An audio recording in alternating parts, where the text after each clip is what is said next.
السلام علیکم ورحمۃ اللہ وبرکاتہ۔ امید کرتا ہوں تمام دوست احباب خیر و عافیت سے ہوں گے۔ تو الحمدللہ میں بھی ٹھیک ہوں۔ تو آج انشاءاللہ تعالی غزوہ احد کے متعلق اسلام کی بہادر ایک مجاہدہ عورت صحابیہ رضی اللہ تعالی عنہ کا ذکر ہوتا ہے کہ احد کے میدان کے اندر صحابہ کرام علیہم رضوان نے تو بہت بہادری اور شجاعت دکھائی، لیکن اسلام کی عورتیں بھی ایسے تھیں جنہوں نے میدان احد کے اندر بہت ہی بہادری اور شجاعت کا مظاہرہ کیا۔ انہی میں سے ایک عورت مسلمانوں میں سے حضرت نفیسہ بنت کعب رضی اللہ تعالی عنہ ہیں، جو کہ معرکوں اور محفلوں میں شیر دل اور بہادر اور شجاع عورت تھیں، جنہوں نے اپنے شوہر حضرت زید بن عاصم رضی اللہ تعالیٰ عنہ اور اپنے دونوں لڑکوں حضرت عمارہ اور عبداللہ کے ساتھ مل کر کارہائے نمایاں سر انجام دیے۔ نفیسہ رضی اللہ تعالیٰ عنہ فرماتی ہیں کہ میں احد کے روز مشکیزہ اٹھا کر مسلمانوں کو پانی فراہم کرتی تھی۔ جب میں نے دیکھا کہ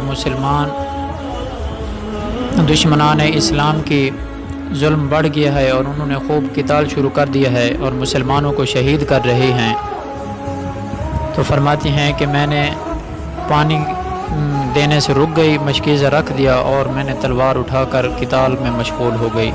چنانچہ مجھے 13 زخم پہنچے، ان میں سے ایک زخم تو ایسا تھا سال بھر تک جو رستہ رہا اور اس کا علاج کیا جاتا رہا۔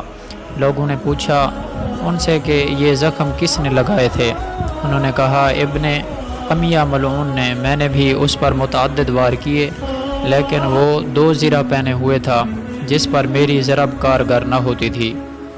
جس وقت مجھے زخم پہنچا تو رسول اللہ صلی اللہ علیہ وسلم نے میرے فرزند عمارہ رضی اللہ تعالی عنہ کو آواز دی کہ جلدی اپنی ماں کے پاس پہنچو اور ان کے زخموں کی مرہم پٹی کرو۔ نصیبہ رضی اللہ تعالی عنہ فرماتی ہیں کہ میں اور میرے بچے حضور اکرم صلی اللہ علیہ وسلم کے آگے مقابلہ کر رہے تھے اور صحابہ کرام جو سخت جنگ کی وجہ سے ہزیمت کھا کر آپ کے آگے سے جا رہے تھے، تو فرمایا کہ میرے پاس ڈھال نہ تھی۔ اس وقت حضور کریم صلی اللہ علیہ وسلم کی نظر ایک شخص پر پڑی جس کے پاس ڈھال تھی۔ آپ نے فرمایا اے ڈھال والے، اپنی ڈھال کسی ایسے شخص کو دے دو جو مشغول قتال ہے۔ تو اس نے اپنی ڈھال ہاتھ سے پھینک دی۔ میں اس ڈھال کو اٹھا لیا اور حضور کریم صلی اللہ علیہ وسلم کے گرد مشرکوں کو حملہ کو روکتی رہی، یہاں تک کہ ایک کافر سوار نے مجھ پر تلوار کا وار کیا، لیکن وہ کارگر نہ ہوا۔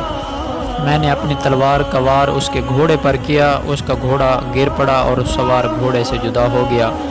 حضور اکرم صلی اللہ علیہ وسلم بچشمے خود یہ حال ملاحظہ فرما رہے تھے۔ آپ نے میرے لڑکے کو آواز دی کہ اے عمارہ جلدی اپنی ماں کے پاس آ۔ اس کے بعد میں نے اور میرے لڑکے نے حضور کریم صلی اللہ علیہ وسلم کے ارشاد پر عمل کیا اور دونوں نے مل کر اس مشرک کو قتل کر دیا۔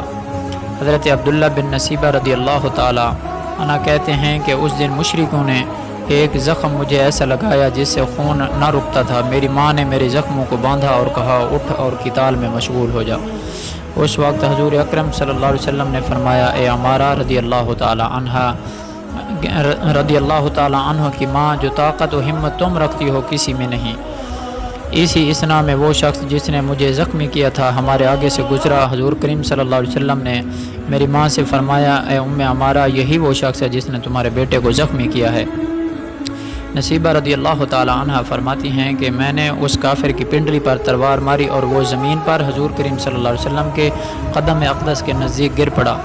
اس پر حضور کریم صلی اللہ علیہ وسلم نے اتنا تبسم فرمایا کہ آپ کے نوازج شریف نمودار ہو گئے اور فرمایا اے ام عمارہ، تم نے اپنے بیٹے کا قصاص اور بدلہ خوب لیا ہے۔ خدا کا شکر ہے کہ اس نے تم کو اپنے دشمن پر ظفر مند کیا اور تمہاری آنکھوں کو تمہارے صاحبزادے کے سامنے اس کو ہلاک کر کے روشن کیا۔ تم نے اپنے صاحبزادے کے دشمن کو اپنے آنکھوں کے سامنے ہلاک کر کے اپنی آنکھوں کو روشن کیا ہے۔ نصیبہ رضی اللہ تعالی عنہ نے عرض کیا رسول اللہ صلی اللہ علیہ وسلم دعا فرمائیے کہ میں جنت میں آپ کے رفیقوں میں سے ہوں اور اہل بیت کے ساتھ ہوں۔ حضور کریم صلی اللہ علیہ وسلم نے ان کے حق میں اور ان کے فرزندوں اور شوہر کے حق میں دعا فرمائی کہ اللہم اجعلہم رفقائی فی الجنتی، اے خدا ان سب کو جنت میں میرا رفیق بنا دے۔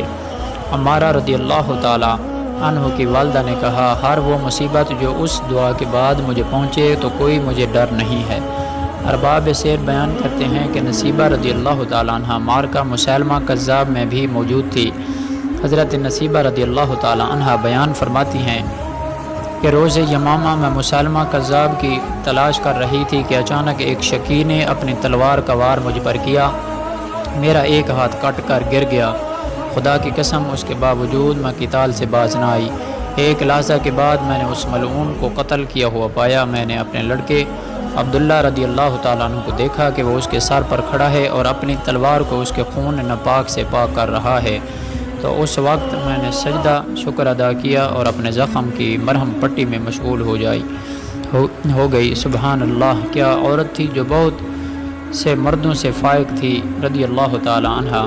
ایک بزرگ فرماتے ہیں کہ آدمی میں عمل ہونا چاہیے، خواہ مرد ہو یا عورت۔ شیر جب اپنی کچار سے نکلتا ہے تو ہر ایک یہی کہتا ہے کہ شیر نکل آیا ہے، کوئی یہ نہیں کہتا کہ یہ مادہ ہے یا نر ہے۔